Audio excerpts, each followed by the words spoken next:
घरामध्ये मेंढरं राखीत असलेल्या मेंढपाळांना संदेश देतात आणि जो बाळाला जन्माला आलेला आहे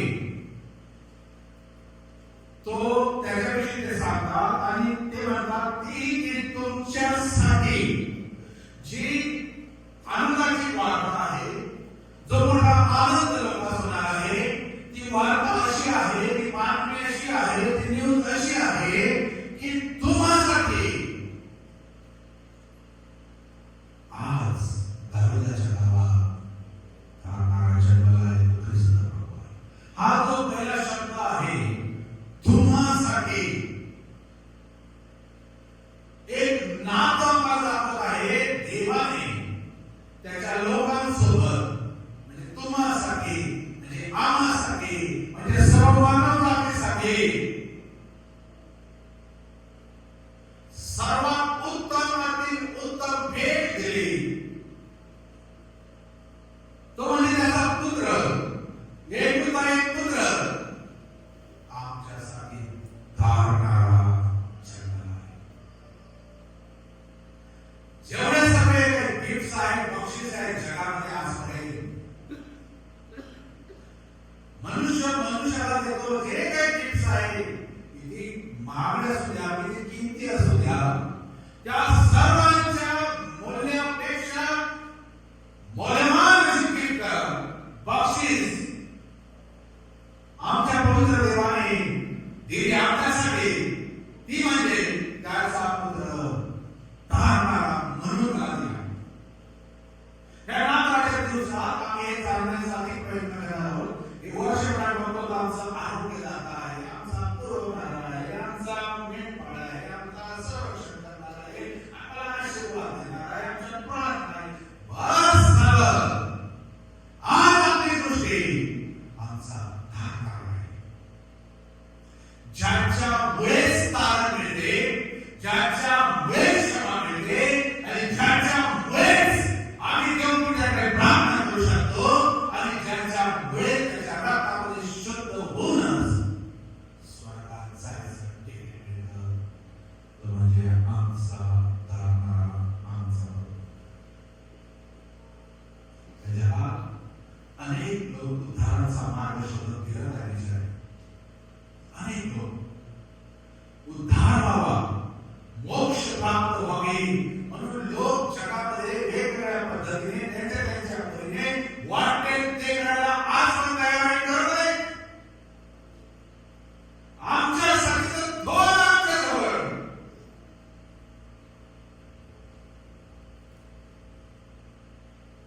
आणि हा जो शब्द आहे तुमच्यासाठी, आज धारणारा जन्मला आहे.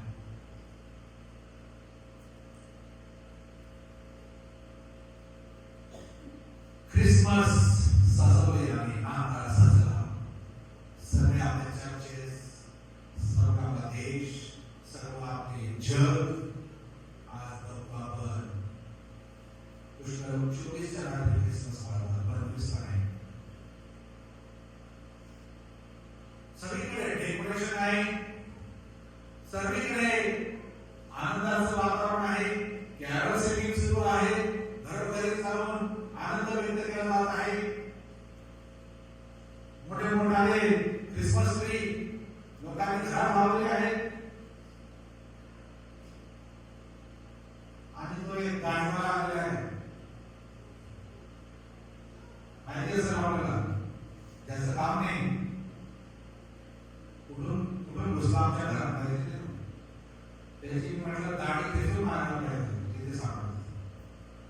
त्याचं काय काम आमच्या आनंदामध्ये? मी एकाशी चर्चा करत असताना काय झालं, लहान लेकरांना चांगलं आहे. अरे आमचं बक्षीस आमचा येशू आहे.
देवाची महिमा, येशूची महिमा कोणी अवगणू शकत नाही. त्याचं महत्व, त्याची किंमत कोणी कमी करू शकत नाही. आणि आमची ड्युटी आहे, आमचं कर्तव्य आहे, कारण वचन आमच्याकडे आहे, सत्य आमच्याकडे आहे. देवाचं वचन आहे, देवाचे शब्द आम्हाला माहिती असून आम्ही तारणाऱ्यावर दृष्टी मात्र करतो. मागील लोकांनी त्या ताऱ्यावर दृष्टी ठेवली आणि जिथे मारायचा होता शेवटी चुकले, पण शेवटी पोहोचले.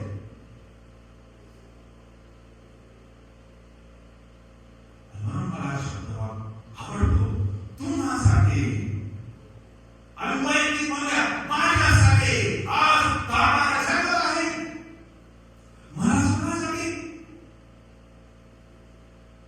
मला वाचवण्यासाठी, मला त्या दलदलीतून हात देण्यासाठी, मला अंधारातून प्रकाशात आणण्यासाठी, मी जो हरवलेला होतो, काढलेला होतो,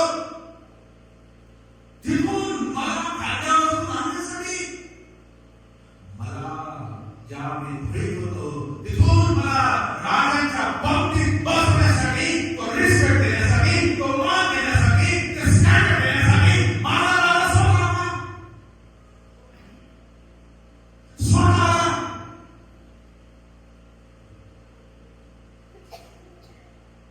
म्हणून तो शब्द आहे तुम्हासाठी. मला खूप ते आपुलकीचं वाटलं. आज ख्रिस्ती घरामध्ये घर झगमगत आहे, पण दुःखाने सांगूया हृदय काळोखात आहे. घरात लाईट आहे, पण मनात अंधार आहे. चर्चमध्ये उपस्थिती आहे, नाताळाला खूप उपस्थिती आहे, अनेक पवित्र 4 वर्ष उपस्थित आहे, पण जीवनात परिवर्तन नाही. चर्चमध्ये आहे, पण जीवनात परिवर्तन नाही. बायबल हातात आहे, हृदयात नाही. गाणे ओठावर आहे, आत ख्रिस्ताचं भय आहे. आणि देव आपल्याला विचारतो, तुझे हृदय माझ्यासाठी तयार आहे का? ख्रिसमसची तयारी बाहेर केली, घरात केली, अंतःकरणात केली का? गव्हर्नमेंटमध्ये केली, अंतःकरणात केली का? आज आम्ही पाहणार आहोत, आमच्यासाठी तारणारा जन्मला आहे. ख्रिसमसचा, नाताळाचा केंद्रबिंदू भेटी नाही, गोष्टी नाही, खाणे नाही, फक्त तारणारा, फक्त तारणारा. आम्ही बाकी सगळ्या गोष्टींना महत्त्व देतो, आणि येशूला विसरतो. आमचं लक्ष बाजूला करण्यासाठी या नाताळामध्ये प्रयत्न सगळ्या करतो. आम्हाला जोडण्यासाठी, आम्हाला समजून घेऊ शकतो. आजचा सर्वात मोठा धोका ख्रिस्ती लोकांसाठी, ख्रिस्ती घरांसाठी. आम्ही बेथलेहमविषयी बोलतो, आम्ही ख्रिसमस साजरा करण्याविषयी बोलतो, आम्ही कॅरल सिंगिंग गाण्याविषयी बोलतो, आम्ही आमचे कार्यक्रमाचे कार्यक्रम आम्ही प्रत्येक ठिकाणी साजरे करतो, पण येशूचा जन्म मनामध्ये नाही. बेथलेहममध्ये आहे.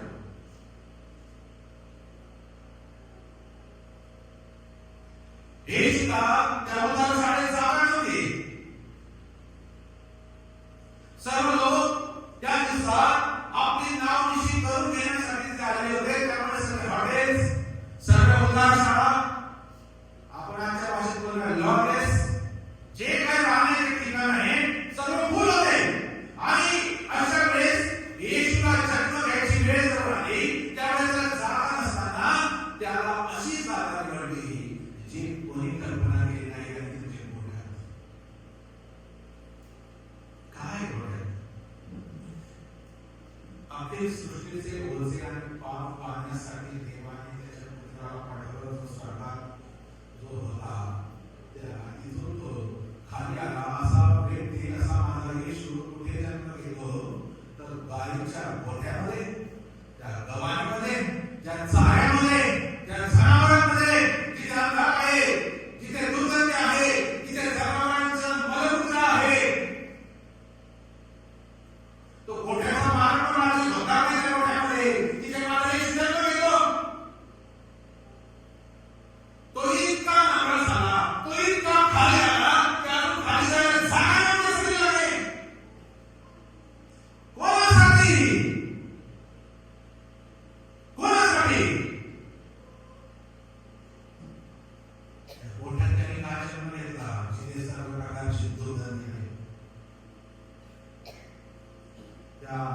मरियेला, त्या योसेफाला त्यांची काय अवस्था झाली असेल त्यावेळेस सगळं नियोजन, प्रसूतीचं नियोजन योसेफाने कसं केलं असेल, या सगळ्या गोष्टी आपण इमॅजिन करूया. हे स्वप्न नव्हतं.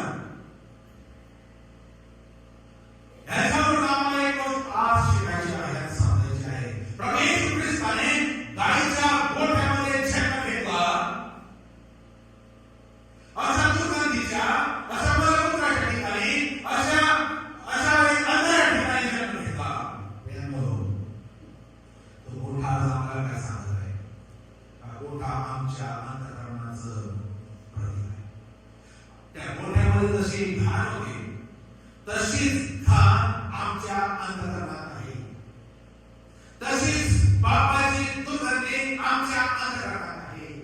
तशाच मलमूत्रासारख्या घाणेरड्या गोष्टी आमच्या अंतःकरणात आली आहे. आणि मग त्या तसल्या ठिकाणी येशूने शिकवतो. आमचे गोठे आंदोलन करावे लागते. आमच्या अंतःकरणाचे गोठे आंदोलन करावे लागतील. दोन मिनिटाचे वाक्य आहे. असं आपण जर गृहीत धरलं, प्रभू येशू ख्रिस्ताच्या जन्माची वेळ काल्पनिक आम्हाला अजून सत्य आहे.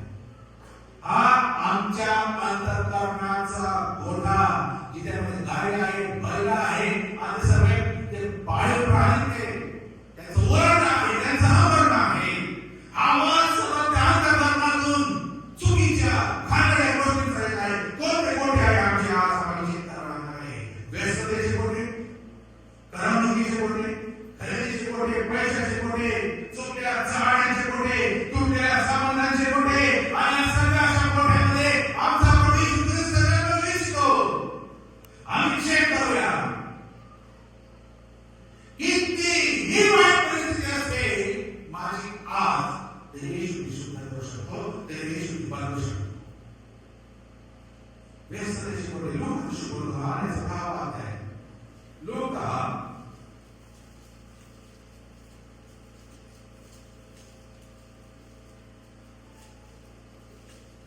41 मध्ये आहे.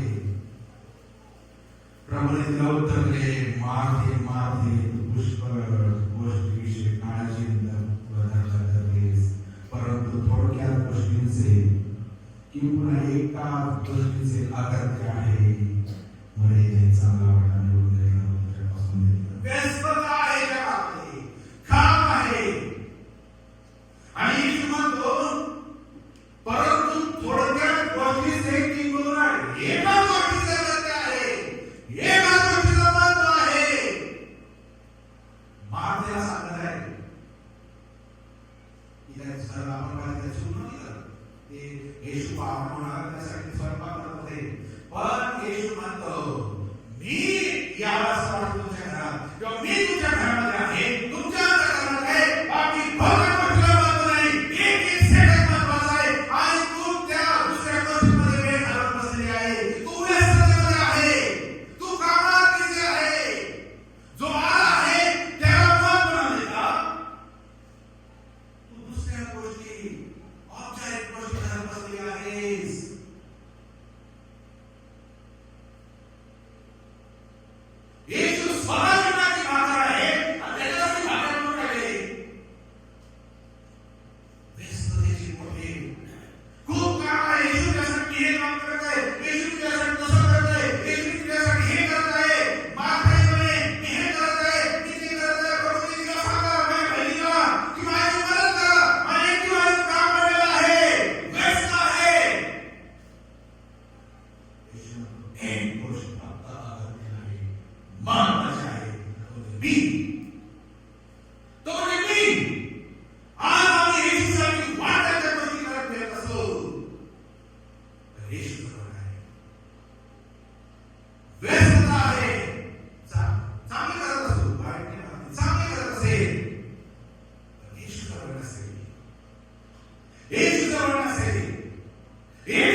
लोक 16 ते 20 मध्ये लिहिलं आहे.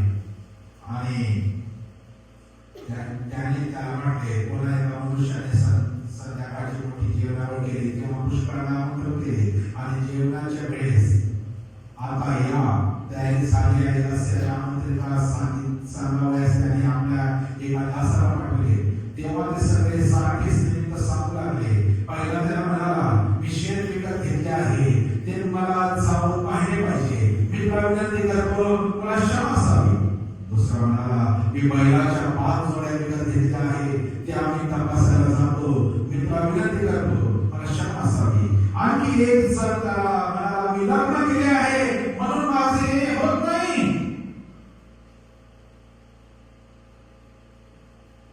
आमंत्रण दिले आहे, आधीच दिलेलं आहे. आणि जेव्हा जेवण तयार आहे, घराचा मालक सेवकाला पाठवतो आणि ज्याने त्यांना आमंत्रण दिलं त्याला सांगितलं, आता तयारी झाली आहे, तू या. काय देतात? एक म्हणतो, मी आत्ताच शेत विकत घेतलं.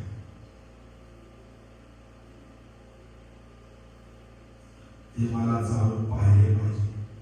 अरे म्हणून झाला तर नंतर जायचं, नंतर जायचं. तू आमंत्रित आहे, तुला मान दिला आहे, तू सन्मानित आहे. निमित्त करायचं, खाण करायचं. मी शेतात चाललेला आहे, मी ह्या कामामध्ये चाललेला आहे, मला ना काही क्षमा मागतो. किती चांगला दिसते, क्षमा मागतो, मला जमणार नाही.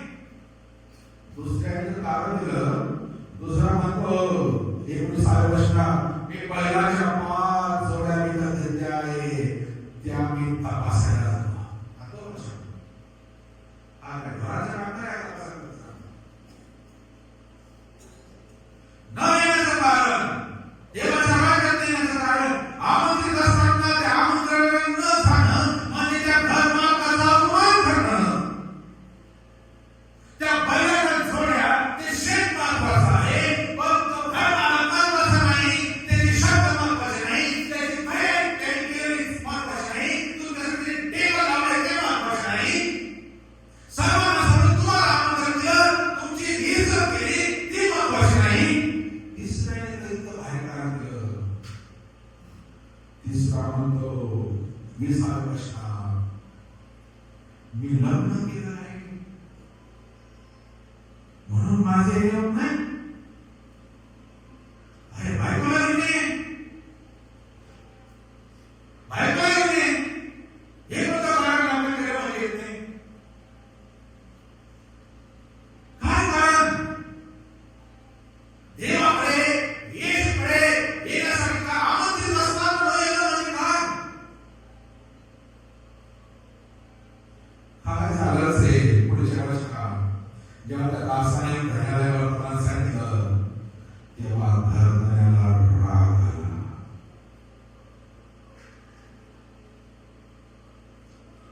त्याला राग आला.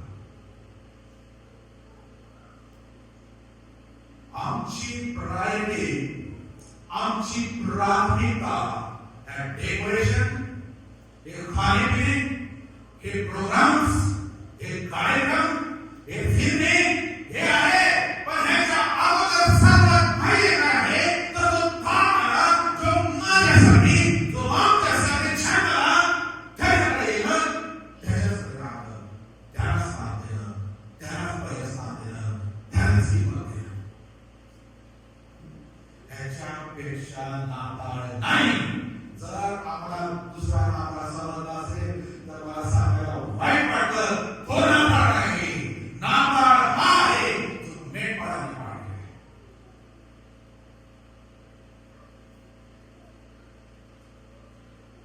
हा गोठा, व्यस्ततेचा गोठा, कामाचा गोठा, येशूला सोडून दुसऱ्याच कामांना महत्व देण्याचा गोठा, येशूला सोडून आजच काहीतरी करत फिरण्याचा गोठा.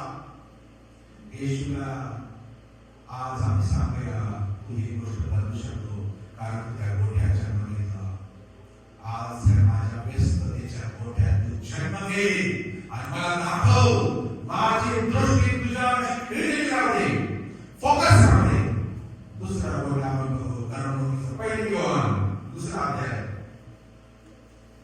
पहिली योहान दुसरा अध्याय आणि त्याची 15 ते 17. पहिली योहान 2:15 ते 17 आहे. जगावर व जगाच्या गोष्टीवर प्रीती करू नका. जर कोणी जगावर प्रीती करत असेल तर त्याच्याकडे पित्याची प्रीती नाही. कारण जगात जे सर्व आहे ते म्हणजे देहाची वासना, डोळ्यांची वासना व संसाराविषयीची खुशाली ही पित्यापासून आहे तर जगापासून आहे. आणि जग तर त्याची वासना नाही शिकवत आहे, पण देवाच्या इच्छेप्रमाणे करणारा सर्व काळ राहतो. फक्त देवाच्या इच्छेप्रमाणे करणारा सर्व काळ आहे. बाकी सर्व वासना या खुशाली निघून जाणार आहे. आम्ही जग आणि जगाच्या गोष्टींवर म्हणजे आमचे एंटरटेनमेंटचे मनोरंजनाचे साहित्य आहे त्याच्यावर काही करत असू, त्यांना जिंकण्याचे असू, ख्रिस्ताशिवाय तर तो मोठा अभयंकर मोठा प्रकाश साधन कठीण आहे, खूप कठीण. पण जर आम्ही येशूला उत्तर दिलं तर हा घाणेरडा बलपुत्राचा मोठा येशू साथ करू शकतो.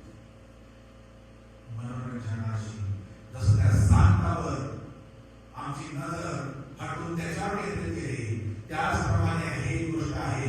जग आणि जगाच्या गोष्टीवर आम्ही प्रेम करायला लागतो. आम्हाला येशूचं प्रेम आम्हाला दिसत नाही. आम्हाला जगावर प्रेम करायला आवडतं. येशूची प्रीती आम्हाला दिसत नाही. आम्हाला वाटतं जग आमचा प्रीती करते. येशूचा त्याग, येशूचं अर्पण, येशूचं रक्त सांगणं आणि मग आमची दृष्टी जग आम्हाला वेगळं करते आणि जगात ठेवते.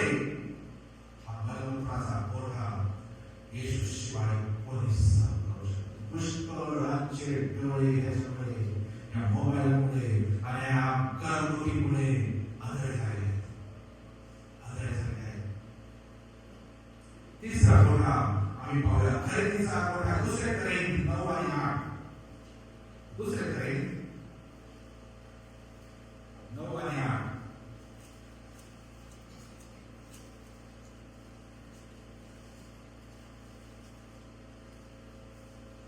सर्व प्रकारची कृपा तुम्हाला होऊ देण्यास देव समर्थ आहे, यासाठी की तुम्हाला सर्व गोष्टी सगळा पुरवठा नेहमी होऊन प्रत्येक चांगल्या कामासाठी सर्व काही तुमच्या जवळ विपुल व्हावे. आम्ही नुसत्या घराचा सारखा करणार आहे. आम्हाला हे पाहिजे, आम्हाला ते पाहिजे, आमच्याकडे हे मुलं, आम्हाला ह्या खर्च पाहिजे, आमच्या आहे आम्हाला ही आवश्यकता आहे, आमच्याकडे हे असं असावं, आमच्याकडे तसं असावं आणि ते मिळवण्यासाठी वाटायला लोक आज करत आहे. देवाचं वचन म्हणतं की तुम्हाला सर्व गोष्टी सगळा पुरवठा नेहमी होऊन. इतकं भारी वचन आहे ना.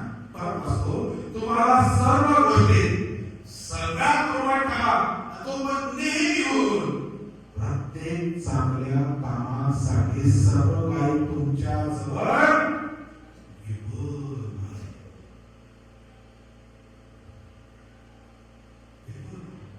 देणारा माझा देव आहे. पैशांचा कोठा.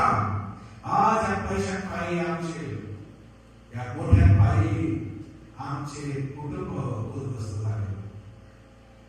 नेहमी कोठा लहान असतो आणि या अंधकरणाच्या गोठ्या त्या पैशांचा लोभ बघा. पहिले दिवस 6 अध्याय आपल्याला पहिले दिवस त्याचा 6 अध्याय आणि त्याच्या 9 आणि 10 मध्ये परंतु ते धर्मानं पाहता ते पैसे पाशात आणि माणसाच्या नाशात व विध्वंसात बुडविणाऱ्या अशा मूर्खपणाच्या व मानक वासना सापडतात. कारण द्रव्याचा लोभ सर्व प्रकारच्या वाईटाचे मूळ एक गुण आहे. त्याच्या पाठीस लागून कित्येक विश्वासापासून भरले आहे आणि त्यांनी स्वतःस पुष्कळ खेदाने भोसकून घेतले आहे.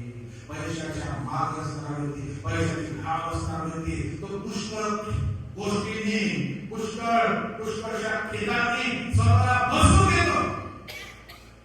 हा मोठा पैशाच्या मागे पळत राहण्याचा गोठा. पैसे कुठून येतील, कसे येतील, केवढे येतील.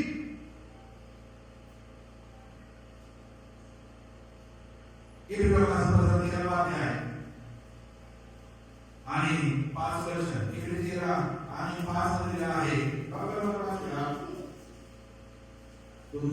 वागणूक द्रव्य लोभापासून असावी, जवळ आहे त्याला कोणी तृप्त असावे, कारण त्याने स्वतः म्हटले आहे मी तुला सोडून जाणार नाही व टाकणार नाही. तुमची वागणूक द्रव्य लोभावाचून असावी.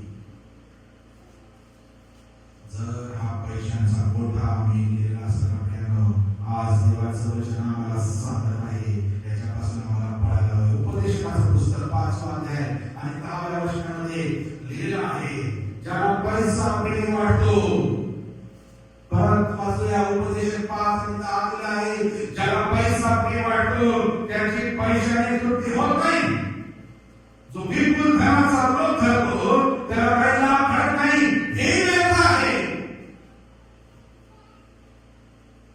आज जसं मी आधीच सांगितलं हा मरणोत्तराचा घोटाळा होता, हाही घोटाळा इतका भयानक आहे. या पैशाच्या हव्यासा पायी लोकांनी आपल्या कुटुंबाची जीवन उद्ध्वस्त करून दिले आहे. आणि तो कसा मिळेल पण त्याच्यासाठी वाटेल त्या गोष्टी कराव्या लागल्या तरी ती करायला तयार आहे.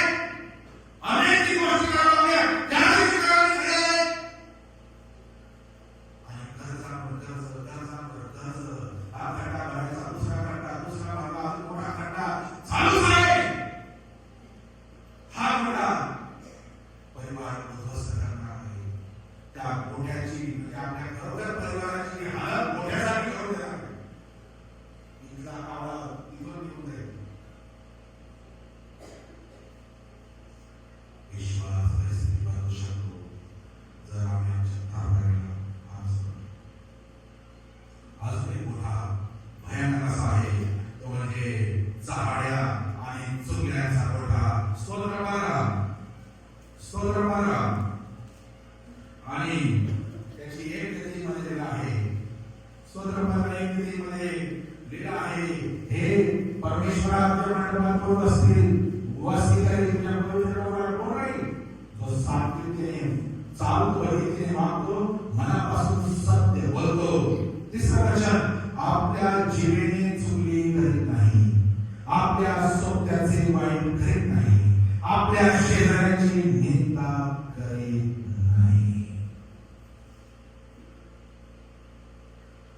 हे असे मोठे स्वतः भांडे आणि दुसऱ्यांना कसे भांडे करायचे असे मोठे असलेले प्रभू बदलूचे सर्वात भयानक सैतान भावाभावामध्ये भयानक असलेले काही मोठे एकदम आमच्यासाठी अत्यंत धोकादायक आहे. रोम करायचं पत्र मुद्दाम काही वर्ष वाचले आम्हाला सांगावं लागेल. माझ्या मनचं परिचय देवाच्या वचनातून आम्हाला सांगायला पाहिजे. रोम करायचं पहिलं पत्र रोम करायचं पत्र याचा पहिला अध्याय आणि त्याची 28 पासून त्याची 32 पर्यंत नीट लक्ष द्या.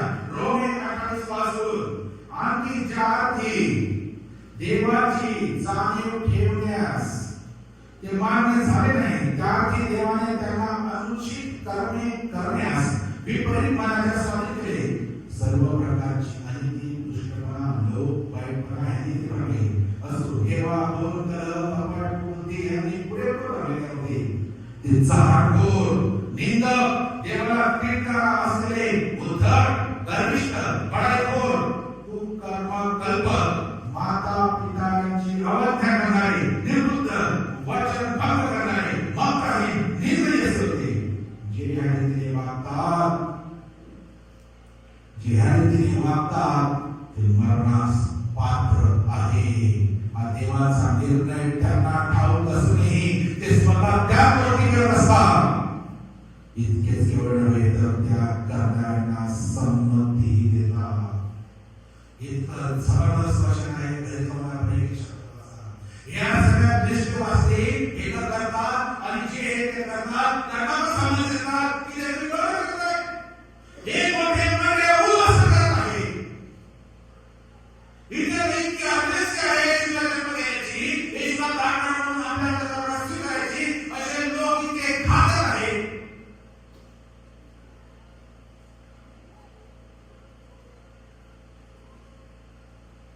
लेवीचं पुस्तक 19 अध्याय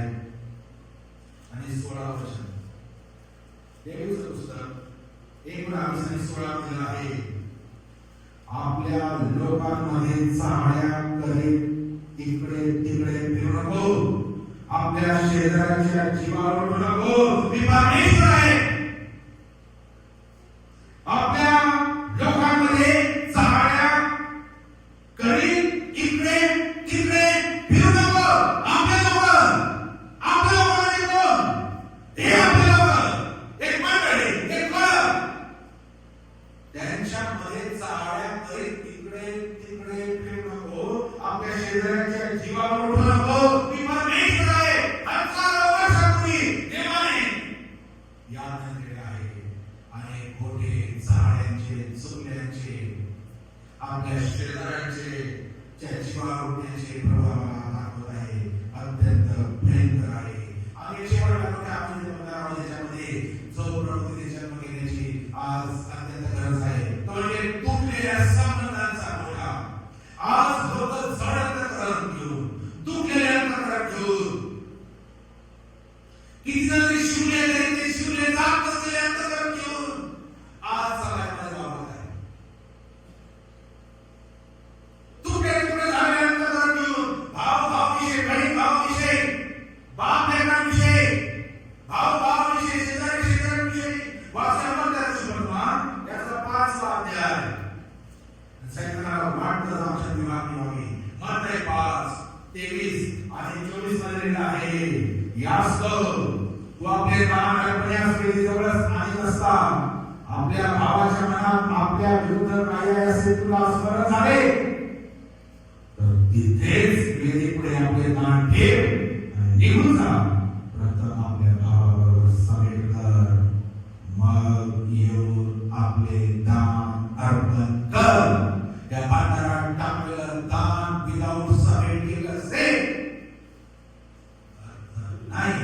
आपल्या मनात आपल्या भावाविषयी जर काही वाईट असेल, आपल्या विरुद्ध काही असेल आणि ते स्मरण जर मला झाले, किती चांगली गोष्ट आहे ही. ऍक्च्युअली चांगली गोष्ट आहे. स्मरण म्हणून पुष्कळांना स्मरण नाही, वर्ष होते मरून गेले त्यांच्या विरुद्ध अपराध करा, कोणाकडे क्षमा होतीच. पण स्मरण म्हणून देवाचा नामाला स्मरण करून तुझा कोणाला स्मरण नाही. जा दान तिथेच ठेव. ते दान अर्पण्यापेक्षाही तुझे संबंध तुझ्या भावाबरोबर नीट होणं सर्वात महत्त्वाची आणि मोठी गोष्ट आहे. मग बाकीच्या भानगडी करत बस.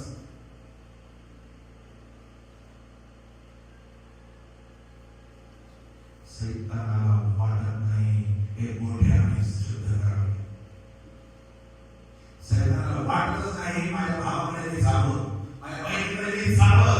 अरे नाताळात ज्या देवाने माझे खाण्याचे पाप लावून आपल्या पुत्राला मरण्यासाठी पाठवलं, त्या नाताळात मी माझ्या भावाला क्षमा करू शकत नाही, माझ्या बहिणीला क्षमा करू शकत नाही. अरे खाणारे, दुर्गंधी भरभरून वाहणारे गोठे घेऊन मी फिरतो सर्वसामान्य. खोटा दिखावेपणा आहे, मुखवटेपणानं काही कामाची नाही.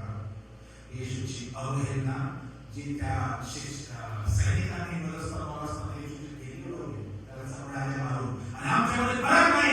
आज पण आम्ही त्याच्या रक्ताचं मोल शून्य करतो, त्याचं बलिदान शून्य करतो, त्याची दिलेली आज्ञा आम्ही पाळत नाही. आपल्या भावाविषयी, आपल्या बहिणीविषयी आम्ही समेट करत नाही.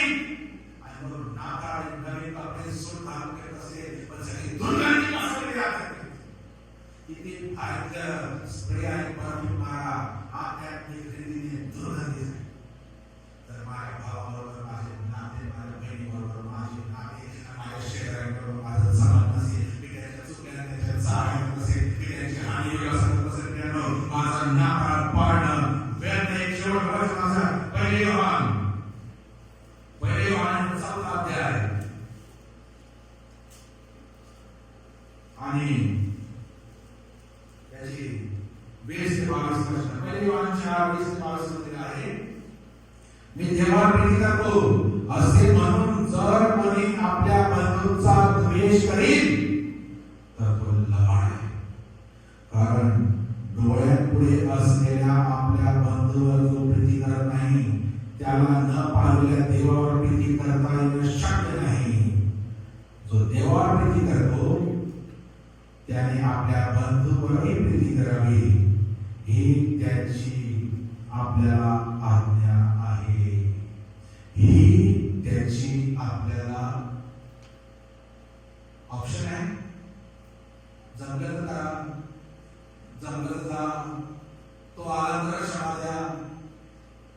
काय ही त्याची आपल्याला आज्ञा आहे. It's a command. मी लाखोनी देवावर प्रीती करतो म्हणून बसले आहे आणि माझ्या भावावर प्रीती करत नाही. मी लबाड आहे. देवाचं म्हणतो मी देवावर प्रीती करतो असं म्हणून जर कोणी आपल्या बंधूचा द्वेष करील तर तो लबाड आहे. Is a liar. आणि हे मोठे घेऊन आम्ही फिरत आहोत तुटलेल्या नाते संबंधांचे गोठे नाकामध्ये घेऊन आणि मोठ्या शांती आम्ही ती गव्हाणी आणि गोठ्याचा देखावा आम्ही करतो. तिथे बाळाला जन्मला आहे पण त्या गोठा जे माझा कलर नाही तेच दिसत.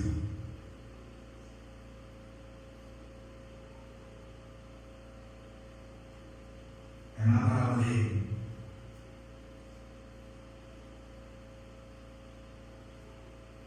हृदयाचे पापाने भरलेले गोठे त्यांना आज प्रभू बदलू इच्छित आहे. दुर्गंधी भरलेले गोठे देव बदलू इच्छित आहे. काळोखाने व्याप्त असलेले गोठे देव त्याचा प्रकाश आणू इच्छित आहे. अशांत असलेले गोठे जनावरांची तिथे हमरडा आहे, आवाज आहे, त्या गोठ्यात येशू शांती आणू इच्छित आहे.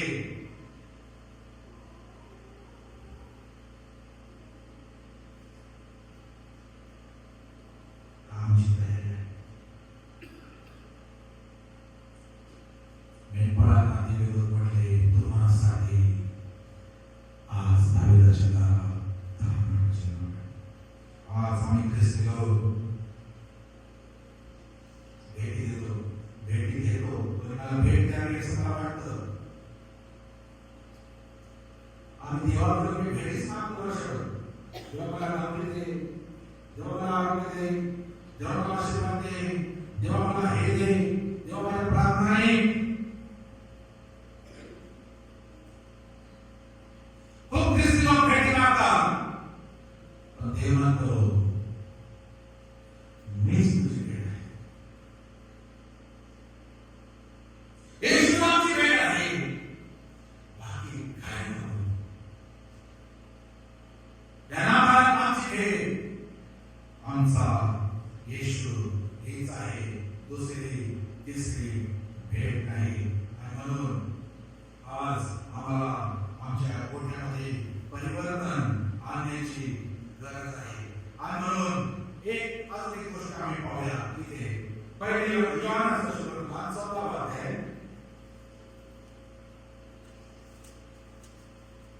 योहान 14:16 ते 18. म्हणजे वाचा. योहान 14:16 ते 18.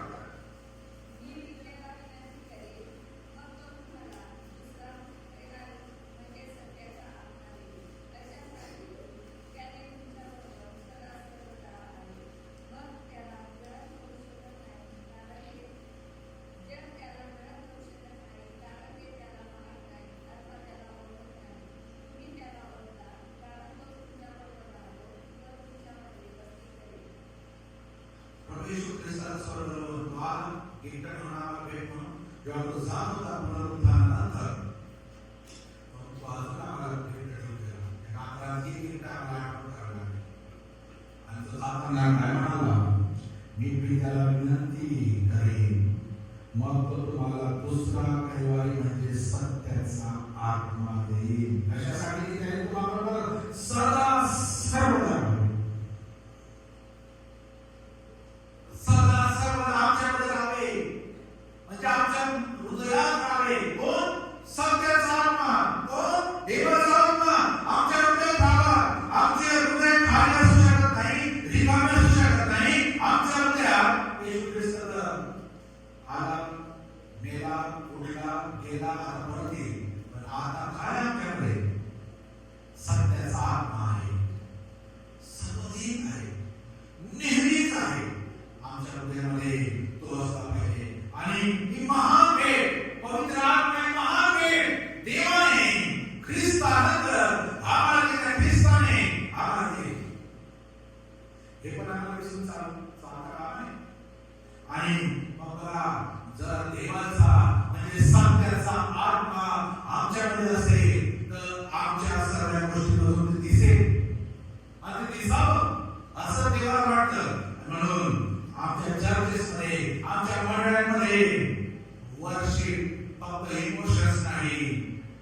वर्शिप मध्ये, आराधनेमध्ये सत्यता दिसेल. जर तो सत्याचा आत्मा आमच्यामध्ये आहे सदा सर्वकाळसाठी, तर त्या आराधनेत त्याची सत्यता आमच्यात दिसेल, त्याचा खरेपणा दिसेल, त्याचा पश्चाताप करणारं हृदय दिसेल, समर्पण दिसेल, हृदय उघडणं दिसेल. कारण कैवारीमध्ये सत्याचा आत्मा येशू आपल्याला दिसेल. ही आहे आराधना. आज माळ्यामध्ये लोकांना उपदेश मध्ये करमणूक होईल असे उपदेश लोकांना ऐकायला आवडतात. म्हणायला एखादा बोलणारा त्याने लोकांना हसवायला पाहिजे, गुदगुल्याला राहायला पाहिजे. आज म्हणायची स्थिती कशी आहे? बाहेर गेला तो खूप छान बोलतो, खूप हसवलं, पण जर सत्याचा आत्मा मनामध्ये आहे, आमच्या अंतःकरणामध्ये आहे, आता तिथे मनोरंजन नाही. लोक चांगले म्हणो न म्हणो, लोकांना खुश करण्यासाठी नाही, तर प्रत्येकाला टोचणी लागली पाहिजे.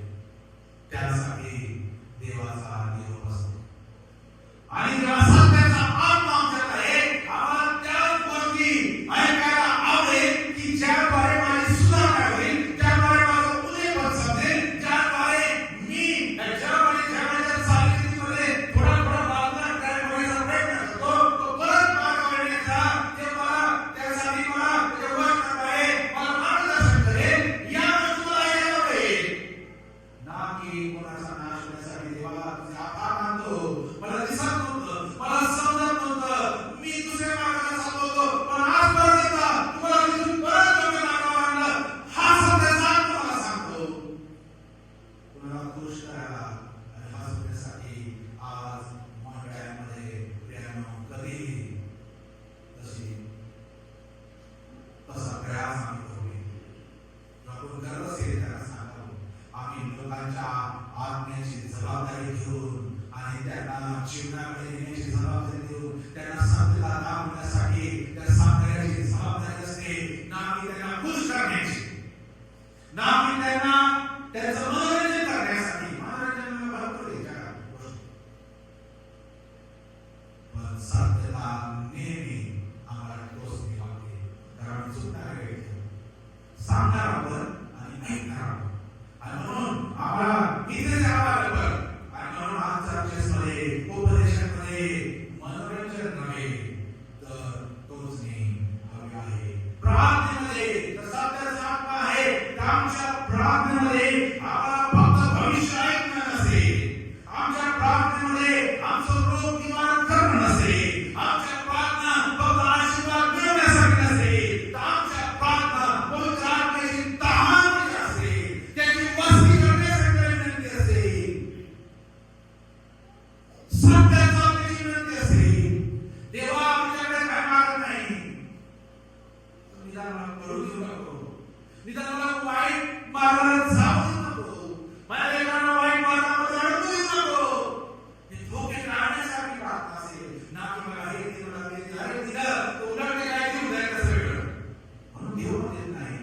आम्हाला हरवली शिकवलीच प्रार्थना. आपला परिचय काय करू नको, आडू नको. असली परीक्षा, असली समस्या नसतंच, पण आम्हाला तुझा हात धरून सरळ चालू दे. हे आहे सत्याचा आत्मा. उगीच भविष्य, उगीच चमत्कार, उगीच आशीर्वाद यासाठी नव्हे. ज्याच्या सत्याचा आत्मा आहे तो करेक्शन मागतो, तो सुधारणा मागतो, तो पश्चाताप मागतो, तो योग्य मार्ग दाखवून देवाला असं मागतो, तो मेंढपाळीत परत असं मागतो, तो आपली चूक करून करतो, तो आपली चूक देवाला सांगतो.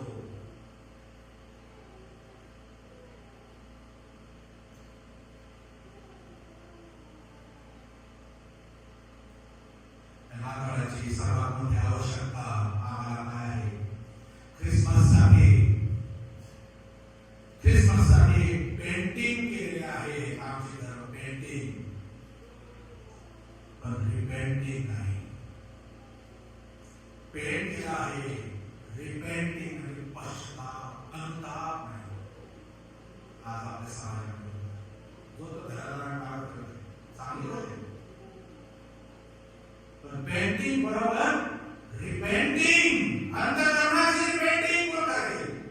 ते देव पाहू शकतो. आपण घर स्वच्छ करतो, कपडे घेतो, केक बनवतो, केक खरेदी करतो, देव विचारतो जरूर आहे स्पर्श आहे, जरूर आहे स्पर्श आहे.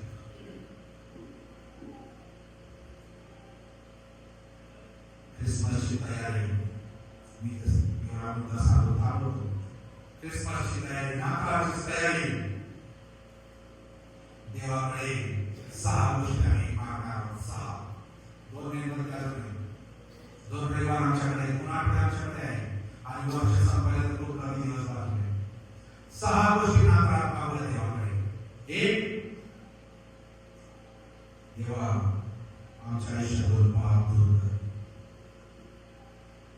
खूप सोपी आणि लहान प्रार्थना आहे. देवा माझ्या आयुष्यातून पाप दूर कर. छोटी आहे पण खूप मोठं महत्व आहे. म्हणजे बस झालं हा पापाचा खेळ, आता नवीन वर्षात नाही. हा पापाचा खेळ जेव्हा आता नवीन वर्षात खेळणार नाही. येशू मुक्ती देण्यासाठी आला, येशूला मुक्ती देण्यासाठी पाठवलं. आणि अजून आम्ही आमच्या भावाबरोबर, आमच्या बहिणीबरोबर, आमच्या शेजाऱ्यांबरोबर एक तुटलेले संबंध आम्ही सोडत नाही. कारण आधार पाडण्यात काही उपयोग नाही. मी तर म्हणतो, मला माहिती आहे कोणी आपल्या घरात माझा ठरवले की नाही, बोलणार वगैरे असं ठरवले की नाही मला माहिती आहे. पण आहे का माहिती आहे. मी तर एवढं म्हणतो, या नाताळाची सुरुवात वेगळी करूया. आमच्या घरात बांधलेला पहिला पदार्थ, ज्यांच्याबरोबर आमचे संबंध तुटले आहेत त्यांना तारणे.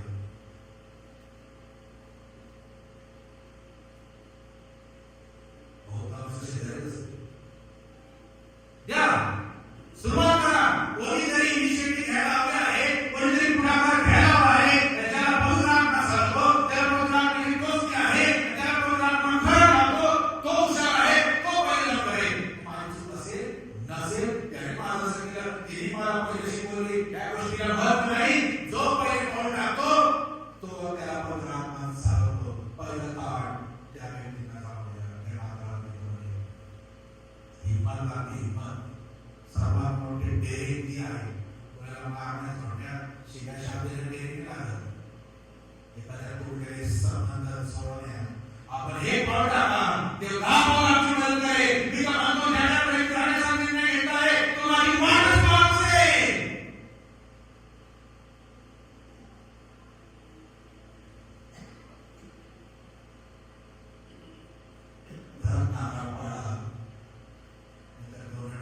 माळ म्हणून गळ्यात घालणे काय काम आहे. माझ्यामुळे कोणी दुखवलेला आहे आणि मी आनंद कसा करू शकतो. इम्पॉसिबल. आणि खवा आहे, हा खोटेपणा आहे, मूर्खता आहे. कुणाची फसवणूक, स्वतःची फसवणूक आहे.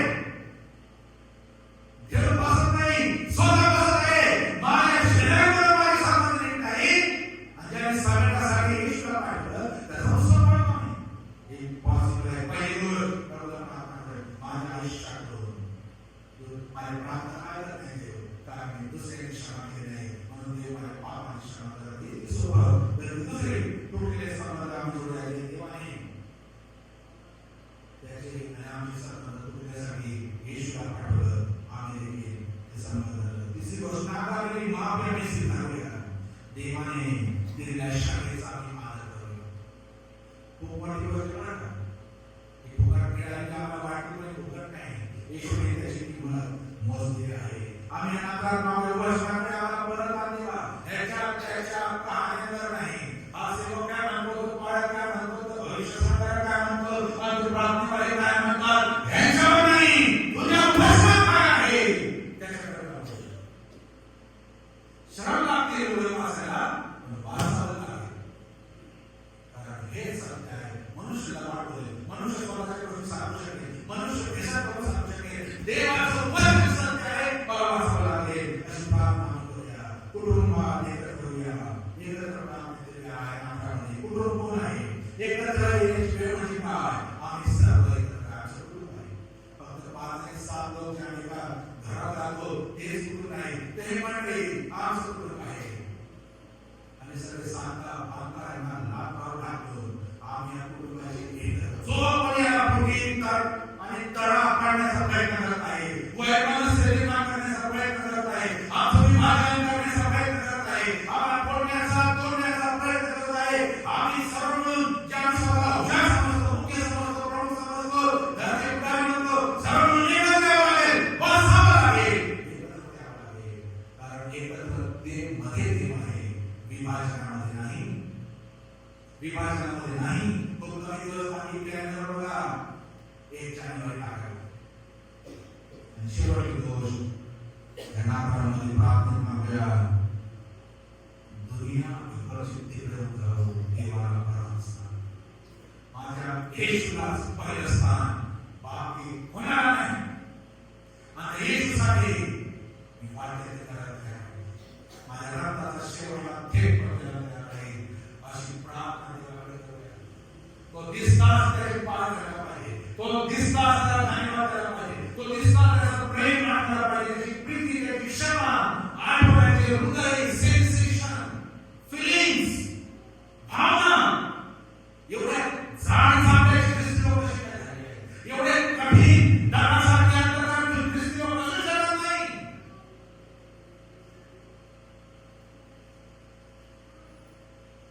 एका शहरामध्ये एका बागेमध्ये ख्रिसमसची शॉपिंग करायला भरपूर मोठी लाईन लागली मॉलमध्ये. आणि त्यात एक माणूस इतका वैतागला, पुढेच सांगता होती लाईन. आणि तो वैतागून तो म्हणतो, हा ख्रिसमस ज्यांनी काढला त्याला मारायला पाहिजे, त्याला मारून टाकलं पाहिजे. एक स्त्री तिथे उभी होती आणि ती म्हणते, आधीच झाले त्याला प्रोत्साहन मारले.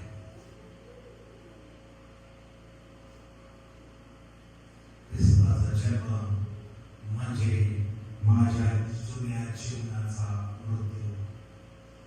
माझ्या गोठ्यामध्ये ख्रिस्ताचा जन्म, माझ्या अंतःकरणामध्ये गोठ्यामध्ये ख्रिस्ताचा जन्म म्हणजे माझ्या जुन्या जीवनाचा मृत्यू होणं, माझ्या जीवनाचा अंत होणं. माझ्या गोठ्यामध्ये जे काही सर्व वाईट गोष्टी आपण पाहिल्या त्याला दूर करणं